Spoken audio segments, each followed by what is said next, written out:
Alguien dijo en una ocasión que los pastores son como el instrumento en la internet Google, que la gente va a ellos y los accesa para buscar respuestas a dos preguntas: ¿qué hacer y cómo hacerlo? ¿Qué hacer y cómo hacerlo? Al final hacen lo que les da la gana, pero es una relación que alguien dijo que hay entre los instrumentos y herramientas como Google y hoy el Mr. ChatGPT y otros, y con los pastores.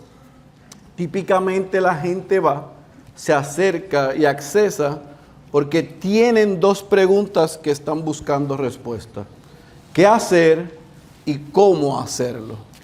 En el capítulo 7 de esta primera carta del apóstol Pablo a los Corintios, comienza lo que es el grueso de la carta, que es Pablo respondiendo ciertas preguntas de los corintios sobre diferentes temas. Después de haber, como el apóstol y el plantador y fundador de esa iglesia, tocado dos temas que llegaron a su conocimiento, que era la división y la inmoralidad sexual, ahora él comenzó en el capítulo 7, y comenzamos a verlo la semana pasada, un enfoque en responder a preguntas sobre temas específicos, luchas, retos que estaban teniendo en la iglesia. Y vimos al inicio del capítulo 7 que él se enfoca en el tema del matrimonio.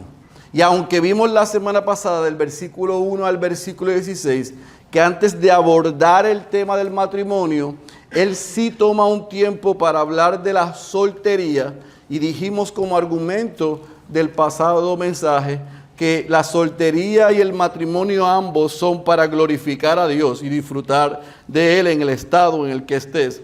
Pablo se concentró en hablar sobre los solteros, sobre el matrimonio entre cristianos y sobre matrimonios mixtos, o sea, creyentes con no creyentes.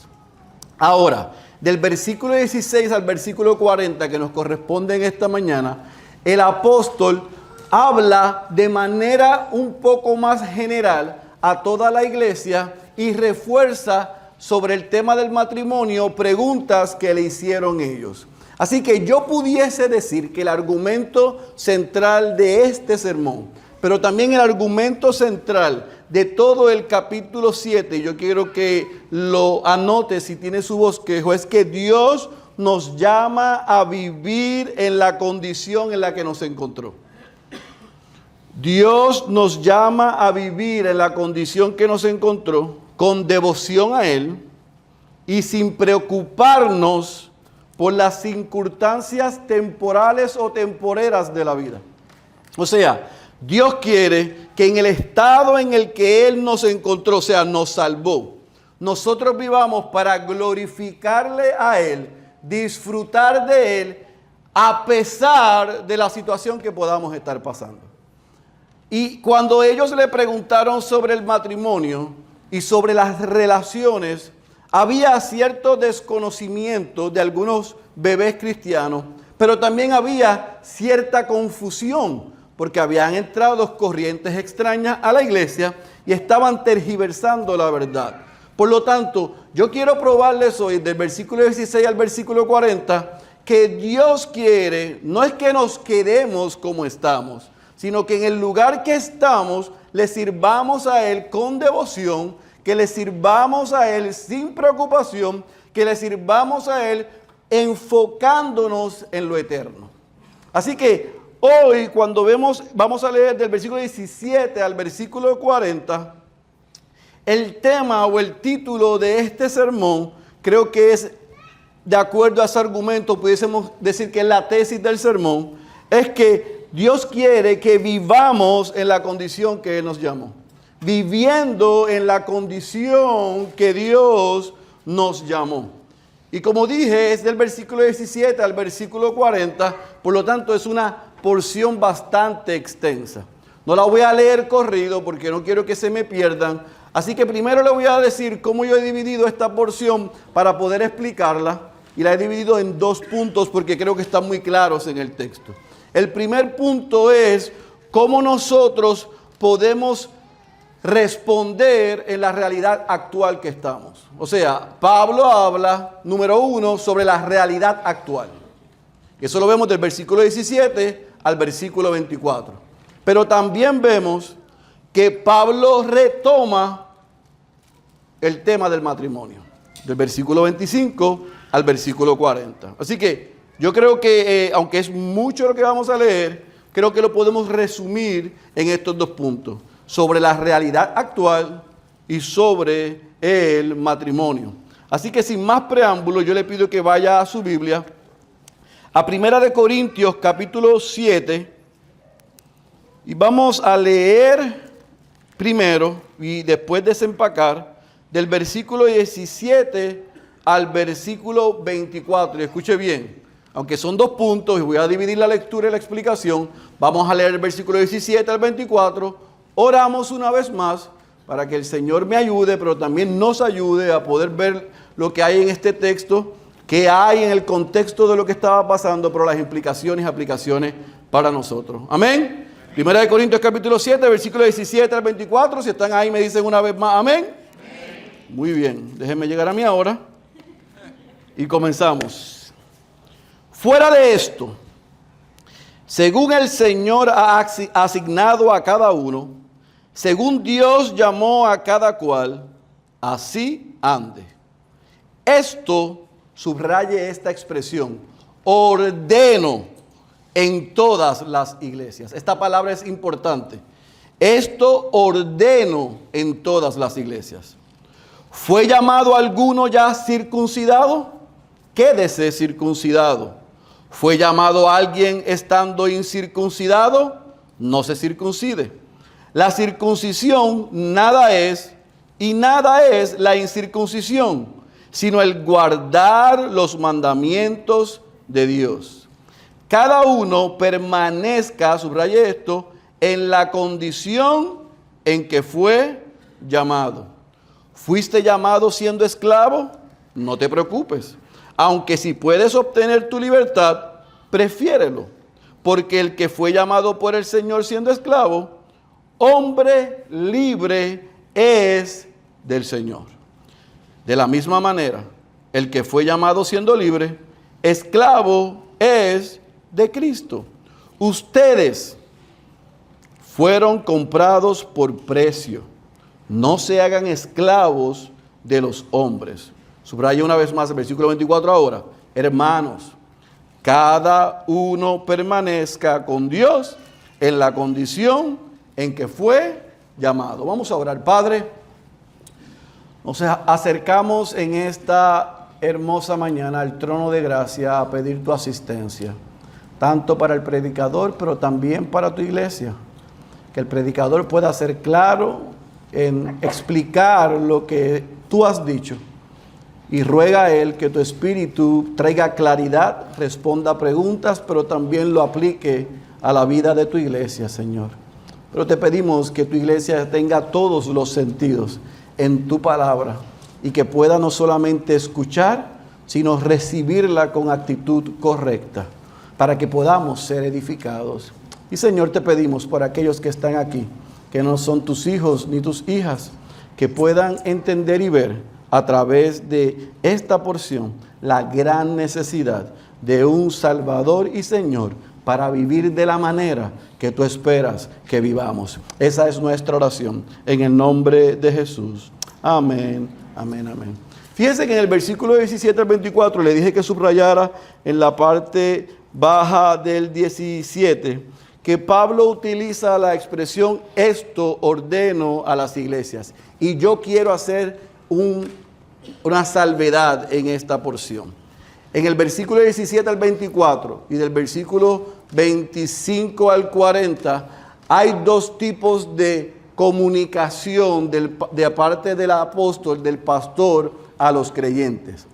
En esta primera porción, él está dando una orden, un mandamiento, una regla, lo que se espera no solamente de los creyentes en Corintios, sino de los creyentes en todas las iglesias.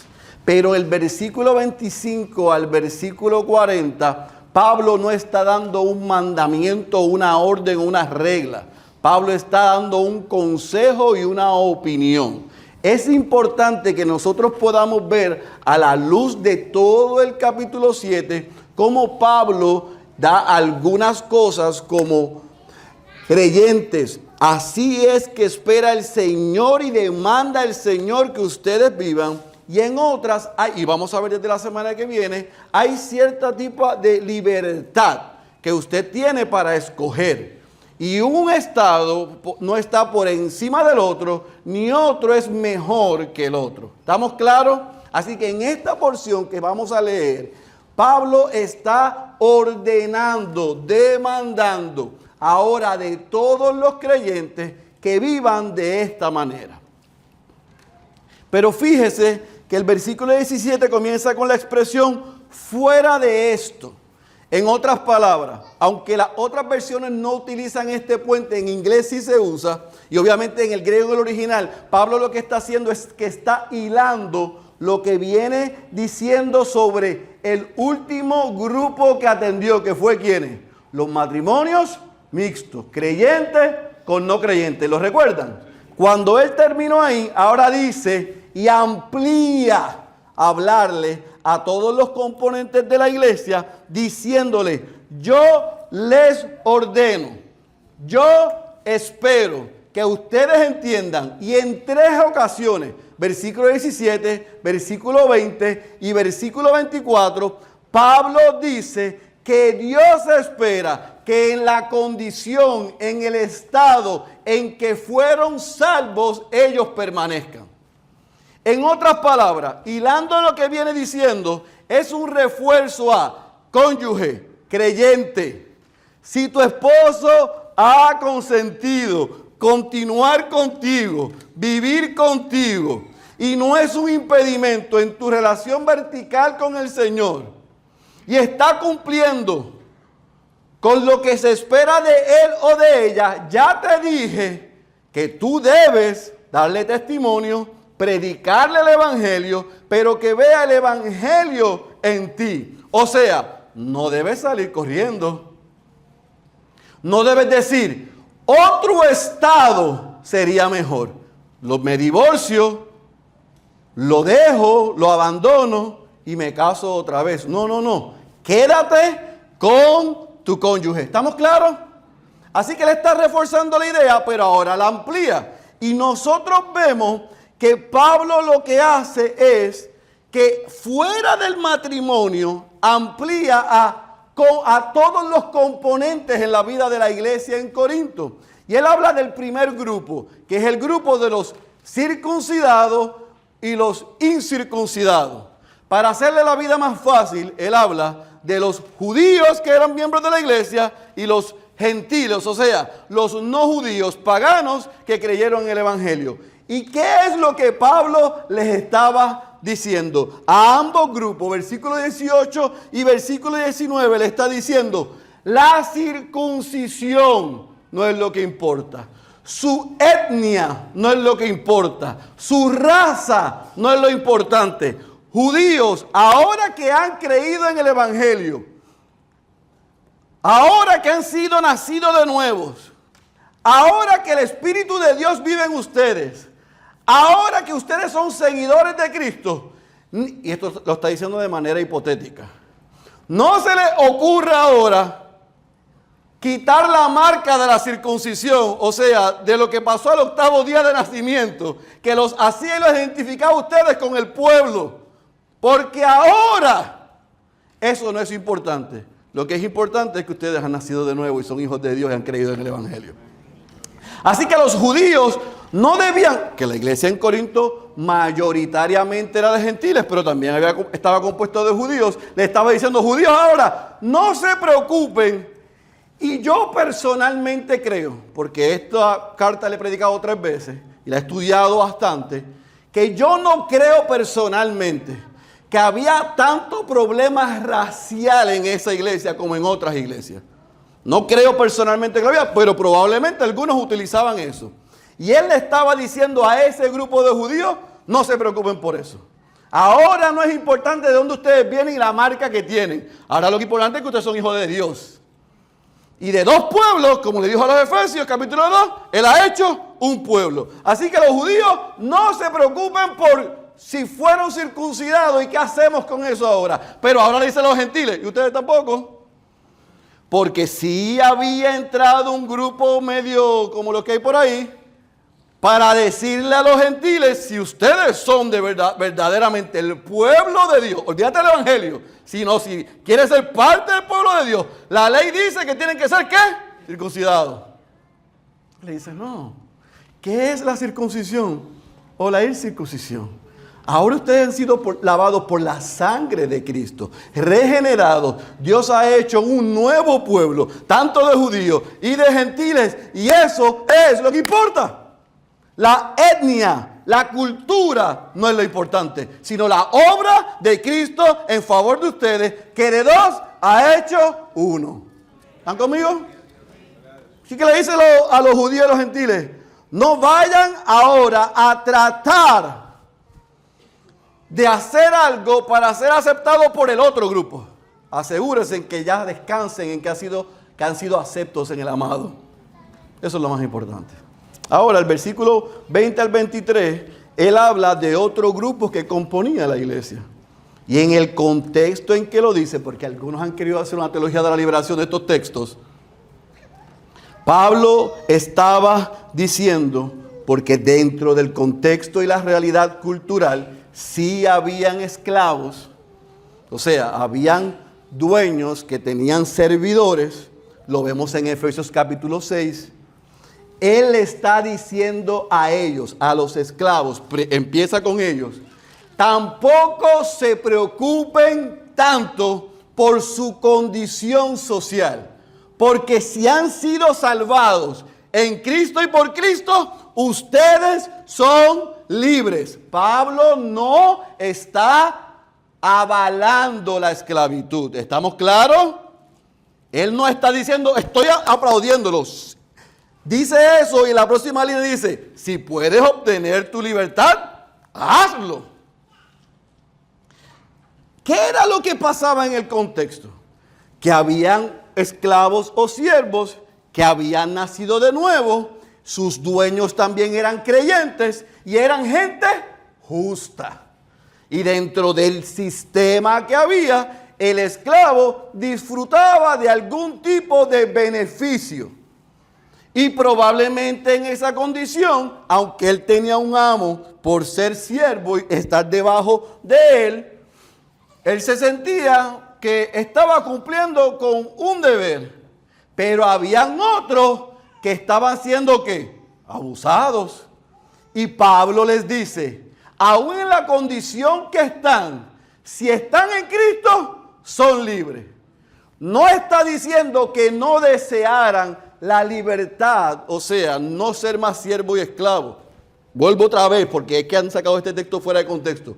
No está avalando la esclavitud. Si había los medios y la forma, obténla. Pero le dice ahora al libre, si tú eres libre, o sea, si eres amo, ¿qué es tu libertad? Cuidado que en tu libertad te hagas esclavos de ¿qué? De los hombres.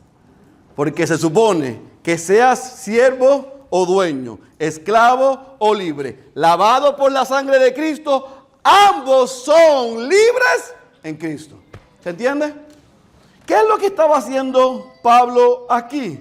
Estaba tratando de decirle a ellos, la libertad no es una cuestión ni una realidad terrenal, sino la libertad se basa en la relación que tenemos en Cristo y con Cristo. Por lo tanto, ya sea que seas judío o gentil, esclavo o libre, si has nacido de nuevo, escuche bien que aquí viene el pic de esa sección, no desees decir, es que en la condición en la que yo estoy, no puedo servir al Señor. Eso es, déjeme ver, si un contable, el Señor lo salva.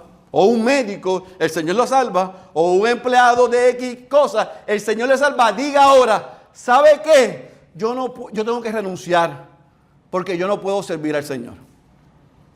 Eso es técnicamente lo que estaba diciendo. Oh, es que yo soy de tal grupo étnico, yo vengo de tal país, yo no puedo ahora servir al Señor. Pablo está diciendo, no utilicen eso como un medio para decir que no pueden servir al Señor. En el lugar donde ustedes están, bajo la realidad que están, sirvan en libertad a aquel que les salvó. Y sirvan a su iglesia donde están. ¿Se entendió? Seguro. Y si no, pues escuchen a otro predicador que se lo diga mejor que yo. Yo traté de hacer lo mejor que yo pude. Eso es lo que básicamente Pablo dice en esta porción. Pablo está siendo muy enfático. Amados, ¿saben qué? No importa en la condición que te encuentres. Dios te ha llamado a vivir para Él en ese lugar. Ahora, porque yo sé lo que algunos pensaron. Pastor, pero si en el trabajo que yo estoy o en el lugar que yo estoy no me permite servir bien al Señor, ¿me debo quedar ahí? No, eso lo dijo usted, no lo dice Pablo, no lo digo yo. Probablemente habría que explorar y buscar alternativas para que usted pueda servir mejor al Señor. No me use esto que está aquí y lo que yo estoy diciendo para seguir en ese estado, sino que no utilice los retos y desafíos que pueda estar teniendo o que usted crea que pueda tener para decir que no le puede servir al Señor, ni puede servirle a otros. Ese es el punto principal de esta porción. Disfruta al Señor en el lugar que te encuentras y sírvele a Él con lo mejor que tienes, que te ha dado y que eres. Sírvele a Cristo. Exáltale a Él. Sea casa, sea trabajo, sea en el estado en el que estás. Glorifica al Señor, disfrútalo y compártelo con otros. Ahora, recuerden que aunque parece que él está saliéndose del tema del capítulo 7, que es el matrimonio, él le está escribiendo a la iglesia y él entiende que mientras está escribiendo sobre el matrimonio, es importante que todos entiendan cómo deben servir al Señor y no dar excusa. Ahora, él hace un cambio. Vamos a leer el versículo 25 al versículo 40, donde él retoma el tema principal sobre el matrimonio. Versículo 25, ¿están ahí? En cuanto a las vírgenes, no tengo mandamiento del Señor. Subraye eso, no tengo mandamiento del Señor. O sea, no es una orden lo que voy a dar. Voy a dar una opinión. Pero, ¿dónde ustedes sacan eso? Porque lo dice después, dice, pero doy mi opinión. Como el que, yo no soy tan inteligente, estaba ahí. No tengo mandamiento del Señor, pero doy mi opinión como el que, habiendo recibido la misericordia del Señor, es digno de confianza. Creo pues que esto es bueno en vista de la, subraye esta, esto es importante porque esto es contexto, en vista de la presente aflicción. Es decir, que es bueno que el hombre se quede como está. ¿Estás unido a mujer? No procures separarte.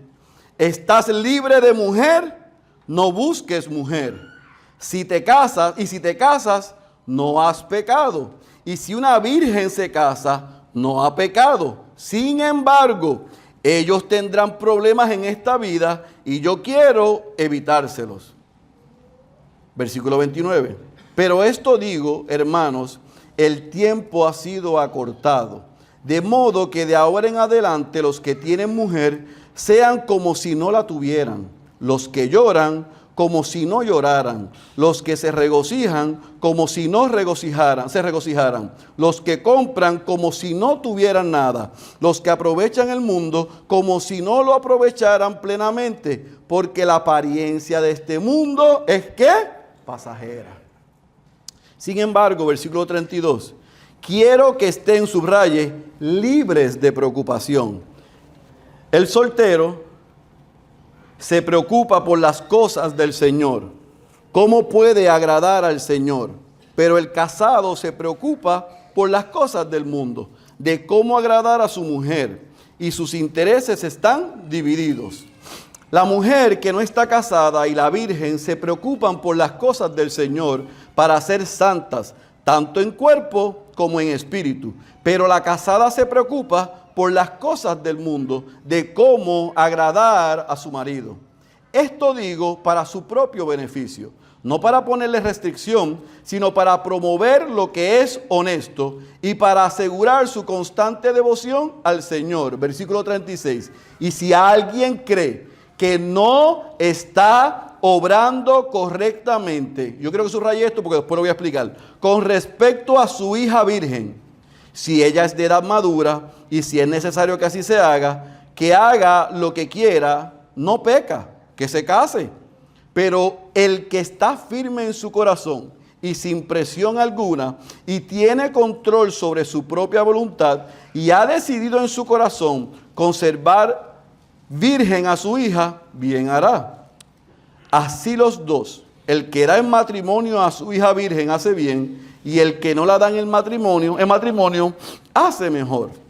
La mujer, subraye esto, está ligada mientras el marido vive, pero si el marido muere, está en libertad de casarse con quien desee, circule, para que no se case con un tigre o con un tiburón, solo que sea en el Señor. Esas son las instrucciones, pero subraye, en mi opinión, será más feliz si se queda como está. Y creo que yo también tengo el Espíritu de Dios. Ahora, versículo 25 al 40, el mismo apóstol comienza, en el versículo 17 parte baja, dijo, esto ordeno a las iglesias. Ahora en el versículo 25, y lo dice en varias ocasiones, dice, no tengo mandamiento del Señor, pero doy mi opinión. Eso lo dice en el versículo 25. En el versículo 35 dice, esto digo para su propio beneficio, no para ponerle restricción. Y en el versículo 40 dice, pero en mi opinión, en otras palabras, Pablo va a atender, otra vez retoma, el tema sobre el matrimonio, porque ellos continuaron haciendo, ¿qué? Preguntas. En síntesis, escuche bien, del versículo 25 al versículo 40, el tema central es celibato o casarse. Permanecer soltero o casarnos. Ese era lo que ellos, en las preguntas que hicieron sobre el matrimonio, él retoma. Usted dice, pero él ya habló sobre eso, sí, pero hay un grupo particular dentro de la iglesia y una situación dentro, probablemente de la ciudad o de la iglesia, que le hace y le obliga al apóstol tomar y atender este asunto. Había aparentemente en la ciudad de Corinto o en la iglesia en Corinto una situación, una crisis. Si era en la ciudad, posiblemente había hambruna, había necesidad, estaban pasando hambre. Otros piensan que posiblemente dentro de la iglesia había persecución. A los cristianos le estaban haciendo la vida imposible. Como nadie sabe lo que es, aunque históricamente se puede entender que había en aquel momento quizás una necesidad dentro de la ciudad, aunque Corinto, como yo les dije en el primer mensaje, era una ciudad próspera, había comercio y estaba financieramente estable, pues no podemos decir a ciencia cierta cuál era la crisis que había dentro de la iglesia. Pero ciertamente en el versículo 24 dice, en vista de la presente, no 24, 26, disculpen, es que aquí necesitamos esta pantalla y un foco más grande. En vista de la presente aflicción, en el versículo 26, había una aflicción dentro de la iglesia. Los creyentes estaban pasando por alguna situación. ¿Y qué hace Pablo? Pablo les aconseja 4 cosas. Pablo les aconseja 4 cosas y se las voy a dar de manera resumida por porción. Número 1, versículo 25 al versículo 28, Pablo les dice nuevamente, permanezcan como están. permanezcan como están. En ese tiempo difícil que estaba viviendo aquellos cristianos, las vírgenes adultas preguntaron, ¿nos debemos casar? Debemos casarnos. Y puede ser, escuche bien, vírgenes, damas o hombres vírgenes que estaban en relación, estaban preguntándole, o sea, comprometidos, estaban preguntándole a Pablo, ¿sería el momento idóneo en la situación actual, en lo que está pasando, en la crisis y aflicción que tenemos, quedarnos como estamos o casarnos? Y él dice, lo que les voy a compartir ante esa pregunta no es un mandato, es mi opinión. ¿Estamos claros? Porque algunos dichos recuerden que Pablo dice que el celibato siempre es mejor. Bueno, Pablo dijo eso en este contexto, porque fue el mismo Pablo que da la teología del matrimonio en Efesios 5, comparándola con Cristo y la relación con la iglesia. Así que apuntando a Génesis, al diseño, como le dije la semana pasada, de Dios, no se puede contradecir. ¿Estamos claros? Así que basado en eso, en la situación actual le dice, dentro de la crisis en la ciudad, dentro posiblemente de la persecución en la iglesia, lo que estuviere pasando, Pablo dice, yo les aconsejo que consideren si deben casarse ahora mismo. Yo les voy a decir, si están casados, quédense casados. Si están solteros, quédense solteros. Porque si se casan, eso va a traer unas serias responsabilidades y cargas que probablemente, por lo que está sucediendo, sería contraproducente. ¿Estamos claros? Para nada él está colocando el celibato y la soltería por encima del matrimonio. Él está diciendo, en el contexto en el que usted esté, quédese. Y si decide permanecer soltero, no es pecado. Y si decide casarse a pesar de las circunstancias, no está pecando. Lo que tiene es que usar un principio de sabiduría que yo les estoy compartiendo. ¿Estamos claros? De ahí entonces él transiciona de explicarle que ellos permanezcan en donde estaban, basado en la situación actual, a darle una palabra de ánimo del versículo 29 al 31, diciéndole en términos generales, su visión y perspectiva debe estar en lo eterno, amados. Porque si usted tiene la perspectiva en lo eterno, no en el aquí y en el ahora, sino probablemente en el todavía no. Estamos aquí, no hemos llegado, pero nuestros ojos están en la eternidad, en lo que viene, que es mejor y que nadie nos lo puede quitar. Así que lo que está pasando, queridos hermanos, es temporero, pero su perspectiva, su visión y su conciencia debe estar en que este mundo, como lo conocemos, pasará. Pasará. Hay algunos que quisieran que se quedaran con la vida que tienen, las posesiones que tienen, las relaciones en que están. Pero él dice, no hagan eso, porque esto es pasajero. No debemos vivir como si este mundo fuera todo lo que tenemos. Y hay gente que vive depositando en lo terrenal y lo temporero todo su corazón, todos sus intereses, todo su tiempo y todos sus bienes. Mi abuelo decía que nadie se muere en la víspera, así que yo tengo paz. Yo me voy a ir cuando el Señor ya determinó. Eso no significa que yo sea un irresponsable con la vida que me dio. Pero yo no me preocupo si me voy a morir, porque ¿sabe qué? Me voy a morir. A menos que el Señor venga antes. Y yo espero ese día. Y mis ojos están en lo eterno. Pero si Él no llega y ya tiene día, fecha y hora de mi muerte, yo por más que haga, no resuelvo nada. Usted interprete eso como usted quiera, pero yo no me voy a coger cargas con eso. Porque el Señor es el Señor y dueño de mis días y de los de sus hijos. Y Pablo dice, lo que está pasando es temporero. Pongan sus ojos en lo eterno. Su perspectiva debe estar en que la esperanza de los hijos de Dios está en la persona de Cristo. no en las situaciones actuales, sino en la persona de Cristo. Así que entonces él dice, permanezcan como están. Yo lo digo como consejo, pero déjeme decirle, ¿sabe cómo van a poder determinar y tomar esa decisión? Si su perspectiva y sus ojos están en ¿qué? En lo eterno, no en lo temporero. Y entonces le dice, versículo 32 al versículo 35, todos en la iglesia. Ahora aparece otra vez que se separa un poco de hablarle a los matrimonios y le habla a todos los miembros de la iglesia. Dice, todos deben tener devoción por el Señor.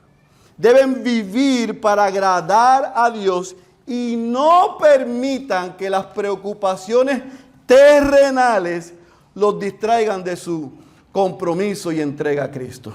Él está diciendo, quiero que estén, versículo 32, quiero que estén libres de preocupación.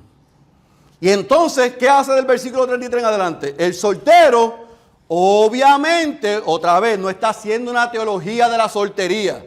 Está diciendo, obviamente, el soltero, la virgen, los que no están casados, se supone que tienen más tiempo para las cosas del Señor. Y los casados, porque están casados, tienen su tiempo un poco más comprometido. Eso no significa que porque el soltero tenga más tiempo libre, porque hay solteros que tienen tiempo libre, que tienen una vida devocional peor que un casado con 7 hijos y 3 trabajos. Y créanme que yo soy pastor hace 20 años, yo le puedo decir eso. Tienen todo el tiempo del mundo invertido para ellos. Este tiene muchos hijos y 3 trabajos, pero hace una buena administración y mayordomía del tiempo y tiene una relación y devoción con el Señor muy saludable. Así que en la lógica él dice, se supone que el soltero creyente tiene más tiempo para el Señor que el casado. Pero anyway, ya sea que estás soltero o que estés casado, permanece como está. Vive en devoción para el Señor. Ten una perspectiva eterna. O sea, no permita que nada distraiga ni quite el disfrute de la persona de Cristo. ¿Están conmigo? Y ahora entonces cierra el versículo 36 al versículo 40 y lo voy a leer en la Nueva Traducción Viviente porque les dije que subrayaran el versículo 36. Y si hicieron el trabajo como muchos de ustedes hacen de leer el texto anoche y lo leyeron en la Nueva Traducción Viviente, probablemente hicieron como Gaby la semana pasada que me preguntó. Aquí hay algo que es incongruente. Yo le agradecí que lo haya preguntado porque es una gran pregunta si lo lees en 2 versiones. Pablo está diciendo aquí, escuche esto, versículo 36, no obstante, si un hombre piensa que está tratando a su prometida en forma impropia y que inevitablemente cederá a sus pasiones, que se case con ella como él desea, no es pecado.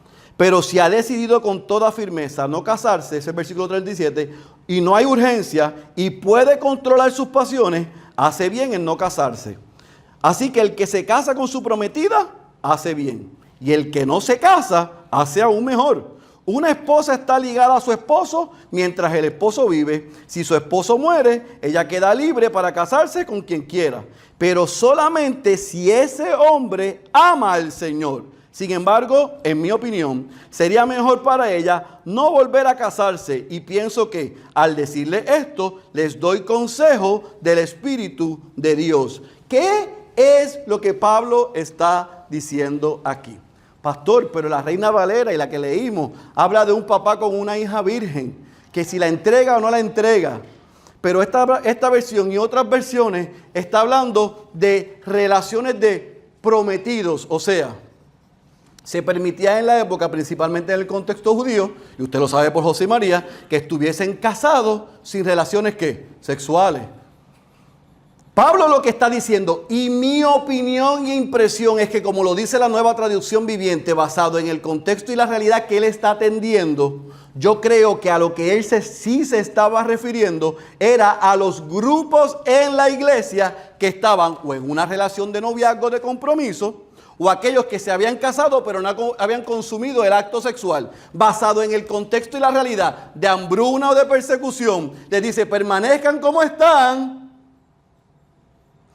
tengan devoción al Señor, vivan con una perspectiva eterna y vivan libres en el Señor. En otras palabras, si ustedes están en una relación de compromiso o ya se casaron y no han consumado, pero por su realidad de que sus pasiones y no quieren caer en tentación sexual, se deben casar, se pueden casar, y haciendo eso no es pecado.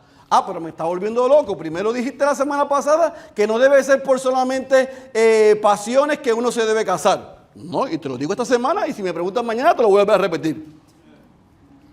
Esa no debe ser la única razón. Pero en el contexto que le está diciendo, ya hay una relación.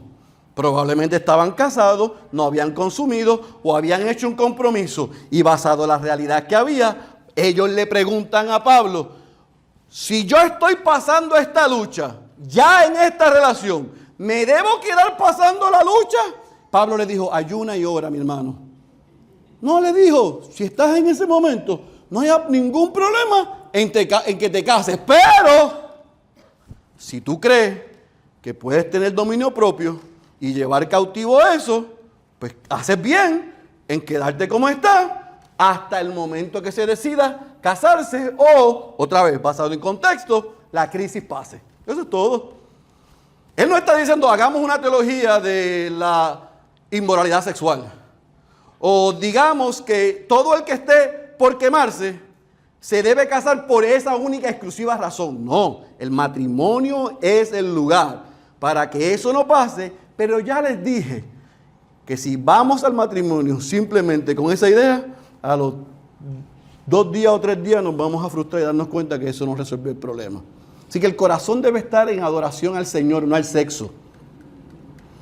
Eso es lo primero. Nuestra adoración es a Dios, no al sexo.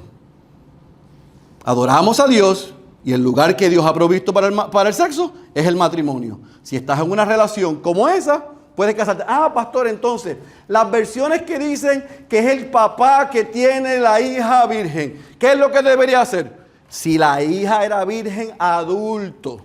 Y ese es por eso es que digo que a mí me parece más cercano al contexto la segunda versión que le di, la Nueva Traducción Viviente, que esta, porque una mujer ya adulta que todavía es virgen, aunque los papás arreglaban y acordaban en la época los matrimonios, en ese contexto de una mujer adulta, no necesariamente se veía el papá tan envuelto en eso. Pero aún si queremos tomar eso como la postura correcta, Pablo le estaba diciendo a los padres cómo lo debe hacer. Si ya se acordó el matrimonio, si aún ya están casados y no se ha consumado el acto, padre, si tú le das el permiso a la hija para terminar el proceso, estás haciendo bien. Si el esposo o el novio decide esperar por la situación, también está glorificando a Dios. Así que cualquiera de las dos vías da el mismo resultado. Lo que vayan a hacer, háganlo para la gloria de Dios. ¿Están conmigo? Pero no lo deja ahí. Dice, y cierra el versículo 39. Y este es el principio. Otra vez, Pablo no se está contradiciendo en el 39 con lo que dijo del 1 al 16. En el corazón de Dios, como les dije, el divorcio no estaba contemplado. Pero por causa del pecado de los hombres, como vimos la semana pasada, tanto Moisés y Jesús afirmaron 2 causales permitidas: adulterio y abandono. ¿Estamos claros? Ahora, Pablo reafirma en el 39 cuál es la postura. Que la mujer está ligada mientras el marido vive. En otras palabras, no hay posibilidad de dejar al marido salvaguardando lo que ya les vimos la semana pasada. Pero si el marido muere, está en libertad de casarse con quien desee, pero él hace una salvedad. Solo que sea en el Señor, que sea creyente. Y tú sabes lo que me han dicho, hermana, pero usted dijo que eso era una opinión de Pablo.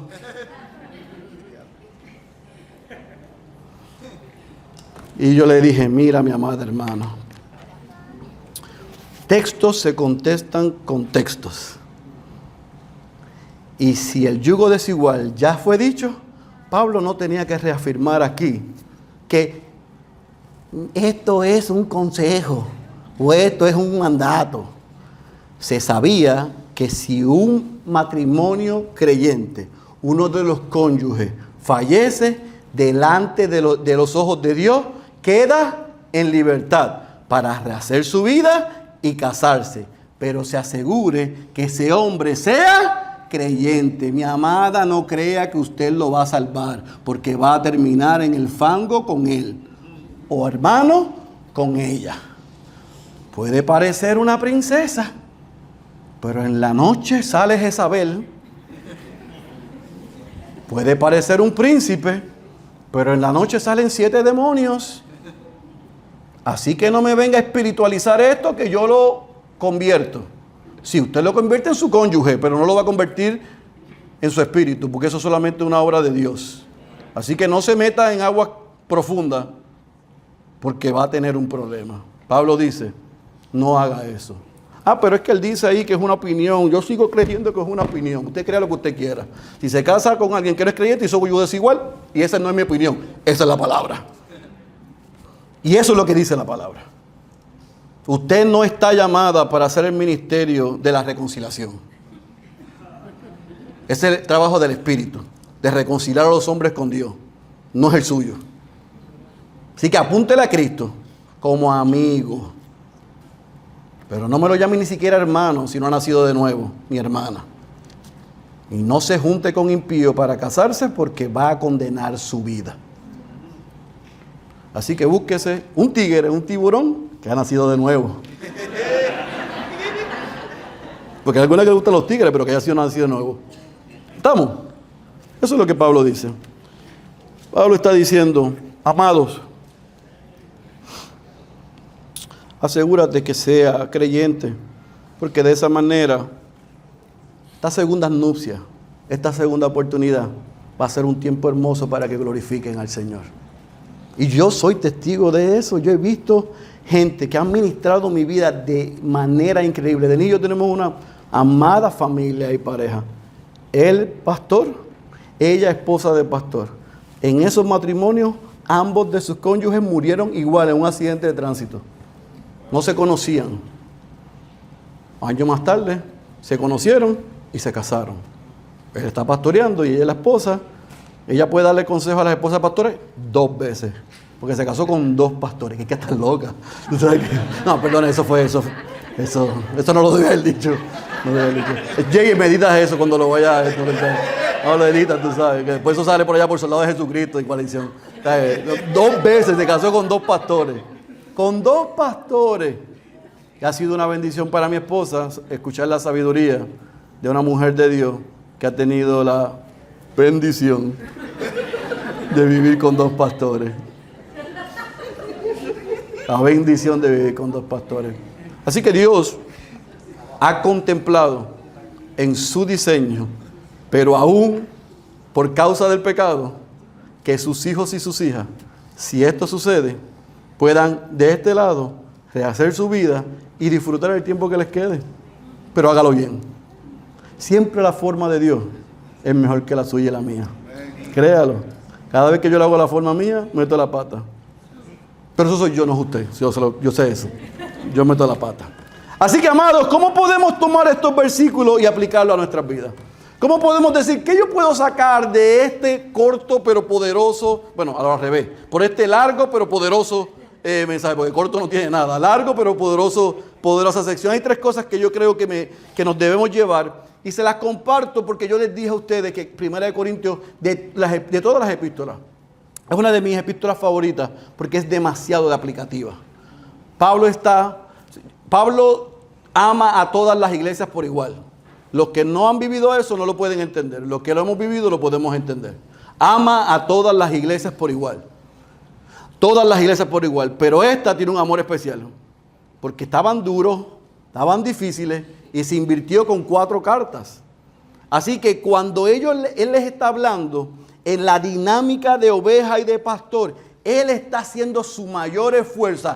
el mayor esfuerzo, porque conoce la realidad, porque apesta a ellos, porque pasó tiempo con ellos, porque tiene relación de atender sus problemas. Y les dice lo que vimos, que lo podemos aplicar a nosotros en estos 3 puntos. Número 1, acepta la etapa de vida en la que Dios te ha llamado. No veas eso como un castigo, no veas eso pasajero, no veas eso como un proceso. Seas que estés soltero, casado, viudo, divorciado, glorifica a Dios desde esa posición. En el trabajo que estás, no te pongas a soñar que tú servirías mejor a Dios en otra posición. Glorifica a Dios en la posición en la que estás. Donde vives, no pienses que una casa con más cuartos o con más baños va a hacer que seas más santo. No pienses que un carro te hace más santo. No, donde estás y donde estemos, glorifiquemos a Dios y disfrutemos de Él. Que haya contentamiento donde estamos. No conformismo, contentamiento. Porque hay algunos que son conformistas y eso es pecado. Es contentamiento.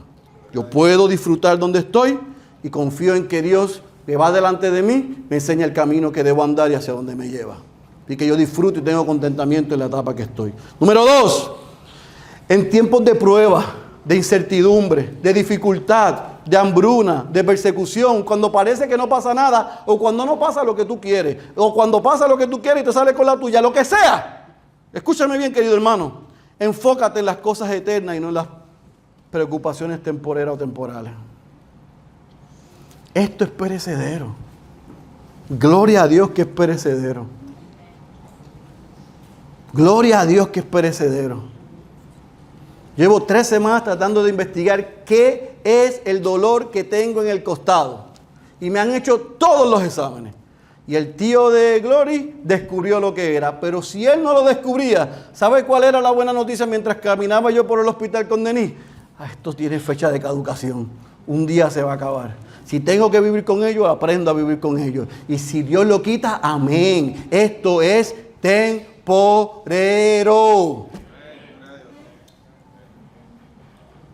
Ahora no me puedo doblar, no puedo hacer fuerza. Un día voy a brincar y saltar como cuando era un niño. Y no va a haber dolor. ¿Ya? Mis ojos tienen que estar en lo eterno, no aquí. Es incongruente, incompatible y un oxímoron decir que yo tengo mi dependencia y confianza totalmente en Dios y me amarre y sea tan inseguro. No puede ser, eso no es compatible. Yo descanso en la obra de Cristo en mi favor y en la posición que Él me ha dado como hijo de Dios y en los derechos y libertades y garantías que tengo como su hijo. No por nada que yo haya hecho, sino por la persona de Cristo. Mi cristología tiene que salir de la cabeza y de la boca, tiene que tener manos y tiene que tener piernas. Se tiene que ver que Cristo es suficiente, que Cristo es mayor y que Cristo es mejor. Si no, vivo al revés. Digo una cosa y hago otra. Cristo tiene que ser mayor y mejor. Enfoquémonos en lo eterno. Esto es pasajero. Él hará todas las cosas nuevas. Cielo nuevo, tierra nueva, seremos glorificados. Eso es una buena noticia. Mis ojos están por encima del sol. Yo no sé los tuyos, pero los míos están por encima del sol. Número próximo, creo que es la 3. Amados, yo creo que aquí hay un principio de sabiduría que emana de este texto que yo creo que todos debemos aplicarnos. Al tomar decisiones importantes, sea matrimonio, carrera, cualquier otra, busquemos primero la voluntad de Dios. Y asegurémonos que nuestras acciones reflejen que Cristo es la prioridad de nuestras vidas. Y ya me adelanté al punto y di la explicación. Usted entendió lo que yo dije con eso. Asegurémonos que nuestras acciones vayan de acuerdo con nuestras palabras y que nuestras decisiones reflejen que Cristo es prioritario en nuestras vidas. Al final del día, al final de este sermón, a las 2:29, del domingo que sea hoy de marzo, 16 de marzo, yo puedo resumir esto en 2 puntos principales. Nuestra condición en la vida no es lo más importante, amado. No. Es mi devoción a Dios. Lo que determina quién yo soy no es en el lugar que estoy ahora, sino en mi relación con Dios. No importa mi estatus, no importa el lugar, no importa la condición. Dios nos ha llamado a que le glorifiquemos y vivamos para Él. Que lo disfrutemos, que nos gocemos en la etapa que estamos pasando. Hay días buenos, hay días malos. Hay días que sale el sol, hay días que es nublado. Hay temporadas donde todo parece que está claro y hay temporadas que parece que son difíciles. Sobre eso está gobernando el Señor y nosotros podemos estar confiados. Debemos vivir, como dijo Juan Calvino y R.C. Sproul hizo, una expresión de él, y debe ser la meta de todo cristiano. Debemos vivir coram Deo, amados. Debemos vivir delante de Dios, bajo la autoridad de Dios, para la gloria de Dios. Esa es la meta de mi vida, yo no sé la tuya. Vivir delante, bajo la autoridad de Dios, para la gloria de Dios. Eso es lo que vale. La opinión de los demás, a mí me tiene sin cuidado. A mí la opinión que me importa es la opinión de Dios. Y mientras me dé vida, yo voy a vivir en su presencia, bajo su autoridad y para su gloria. En el estado que esté, en el lugar que esté, en el tiempo que esté. El que tenga oídos para oír, yo ruego que haya escuchado la voz de Dios. Cierre sus ojos y permítame orar. Padre, te doy gracias por esta oportunidad que me das de compartir tu palabra. Gracias por la vida de esta iglesia, que hoy escuchamos las instrucciones, los mandamientos, las órdenes, las reglas, lo esperado para los creyentes de parte de Pablo, pero también los consejos de un hombre que fue inspirado por ti. Que cada principio espiritual que hemos escuchado lo hagamos nuestro y salgamos de este recinto a rumiarlo, a pensar, pero sobre todas las cosas a evaluarnos. No a ver cómo le hacemos esta receta llegar a mi hermano, a mi hermana, sino cómo lo que está dicho aquí aplica a nuestras vidas. Perdónanos, Padre, porque muchos de nosotros con nuestros labios decimos algo, pero nuestro corazón demuestra otra cosa. Nuestros afectos todavía están en el aquí, en el ahora, en la posición o en la posesión. Perdónanos, oh Dios, por eso. Y ayúdanos a que hoy que hemos sido emplazados por tu palabra, a que no solamente pueda haber una introspección, sino lo que tú hayas señalado como pecado, como que nos aleja, como que daña nuestra relación contigo, hoy nos podamos arrepentir de eso y disfrutar de la libertad que hay en Cristo. Señor, a los solteros que hayan sido animados, a los matrimonios entre creyentes que hayan sido animados, a los matrimonios mixtos que hayan sido animados, a la iglesia que haya sido animada. Pero Señor, aquí hay gente que no son tus hijos ni tus hijas. Esos que hayan sido desafiados y que su pecado haya quedado expuesto y que reconozcan y que entiendan que necesitan urgentemente un Salvador, un Señor. Y ese ya tú lo diste en la persona de Cristo, quien vino y vivió como ninguno hemos podido vivir y recibió lo que todos merecíamos. Por ese intercambio, los que no eran llamados hijos, hoy somos tus hijos, pero también hoy tú llamas a aquellos que han visto su condición de pecado para que se puedan arrepentir y venir a los pies de Cristo. Señor, salva a los perdidos, edifica a tu iglesia y que todos los que somos tus hijos vivamos, Señor, coram Deo, delante de ti, bajo tu autoridad, para la gloria tuya. Esa es nuestra oración en el nombre de Jesús. Amén. Amén.